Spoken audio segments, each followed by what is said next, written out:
Hello and welcome, I'm Raziel, and today's video is a subject that's coming up quite a bit often, is the state of wargaming. I will always say the hobby is wargaming. It's not a single company, it's not a single game, it's a big hobby. It's huge, in fact. And what is the state of affairs right now?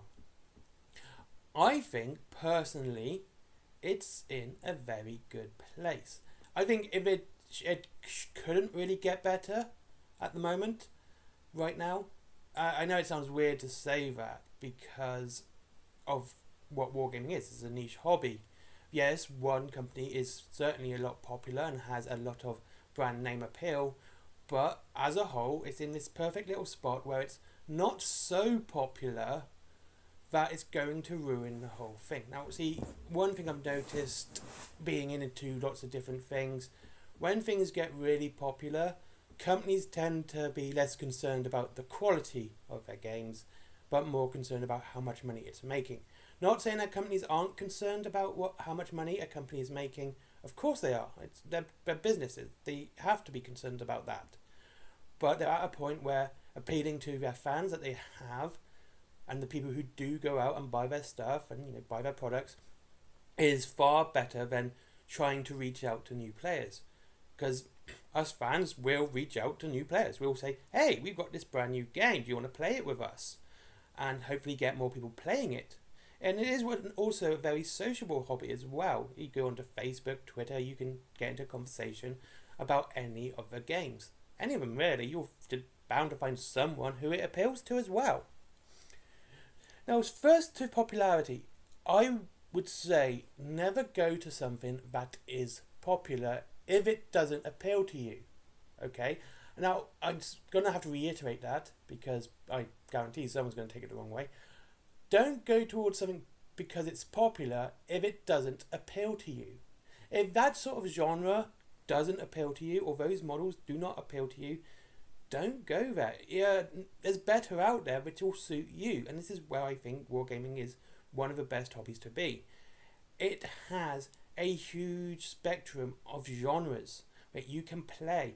A whole range of types of games you can play. You can play massive armies with 10mm scale. Or you can have heroic scale. Hell, some even do even bigger than that. And just having these different type styles and variety of games and different genres which you can get to, you're going to find something that actually appeals to you.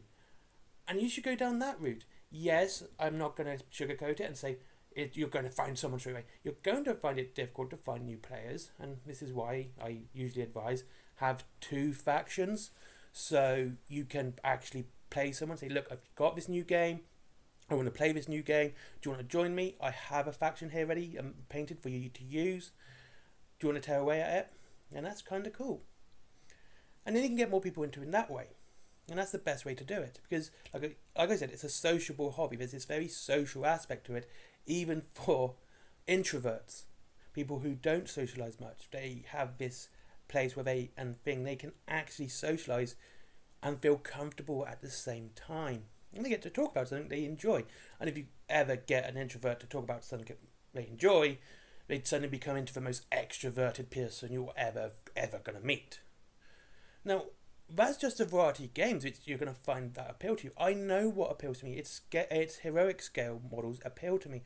That's why I like Wild West Exodus so much. It's why I like Kings of War.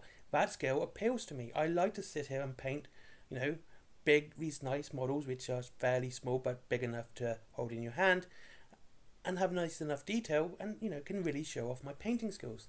And I think that's great. I think that scale suits me. Smaller scales don't really suit me. I don't really enjoy them because I find painting smaller scales to be quite tedious. I'm not saying that games like Dystopian Wars, Armada, or the upcoming Armored Clash or Warpath are bad games. It's just not something that really appeals to me. I'll probably get Armored Clash because I'm a big fan of War Cradle and I want to support them as much as I can. Especially if I can use the Watchers in it. But I'll probably go Empire. So that's my thoughts. Now if we go to the genres cover so much and it's such a wide spectrum. You have your science fiction, you have your fantasy, you have your historical, you have alternate timelines, you have horror. Oh, and if we go into board games, you've got romance, comedic games. Well, actually, everything's covered. I'm just trying to think of other genres which it doesn't cover, but it does. And I particularly like things that are a bit more darker and a bit more grimmer than your usual. I like the idea that the heroes might not win and that there is an actual threat involved. Something like Wild West Exodus is good for this because the Hex could win. It's a corrupting force. It could corrupt anyone.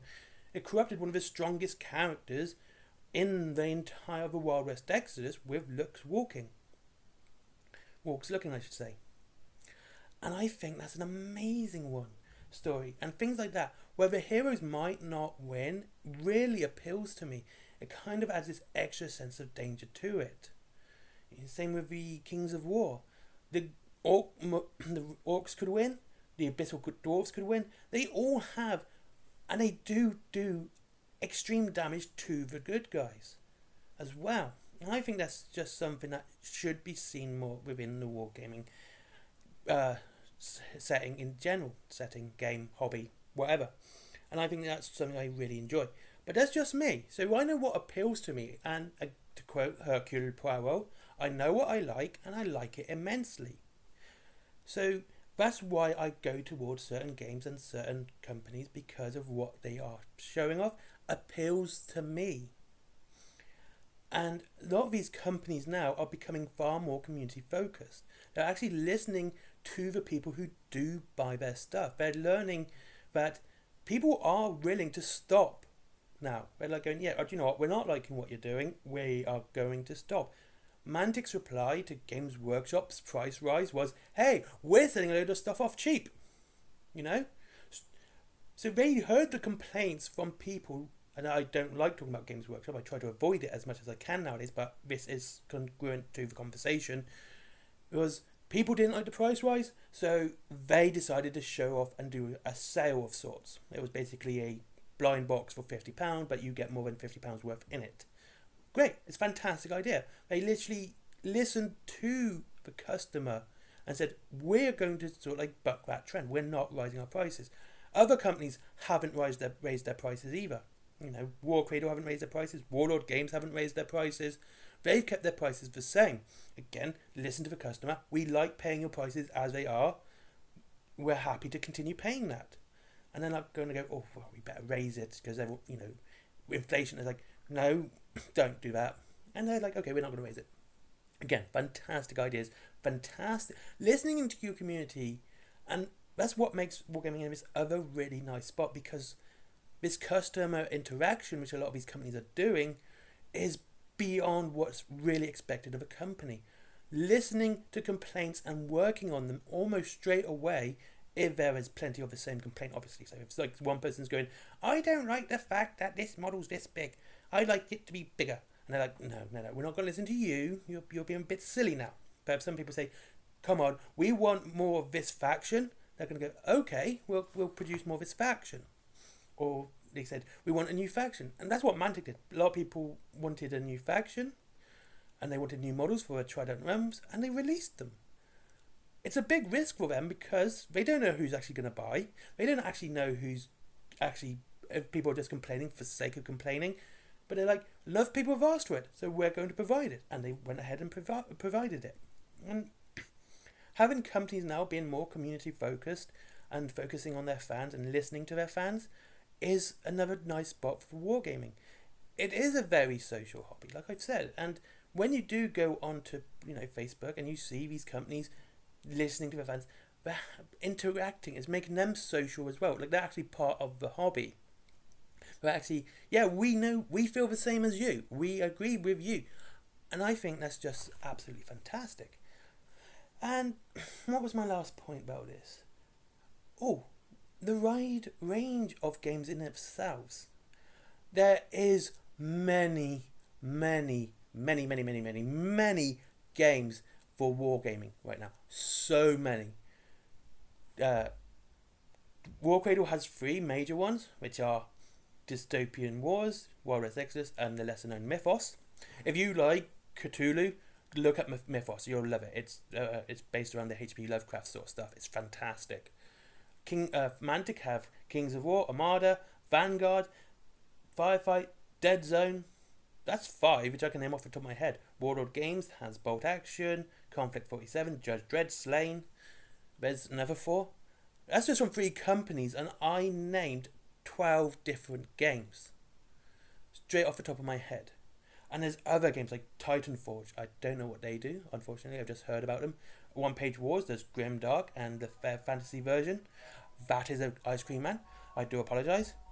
And so there is so much choice that you can go out and pick up a game and see that it personally appeals to you. It would be very difficult for you to get into the wargaming hobby and not find a game that really appeals to you. There's games about dinosaurs, there's games about cowboys, there's games about aliens, there's games about the dystopian futures, there's games about utopian futures, there's games about everything you can imagine, and you will find something that appeals to you.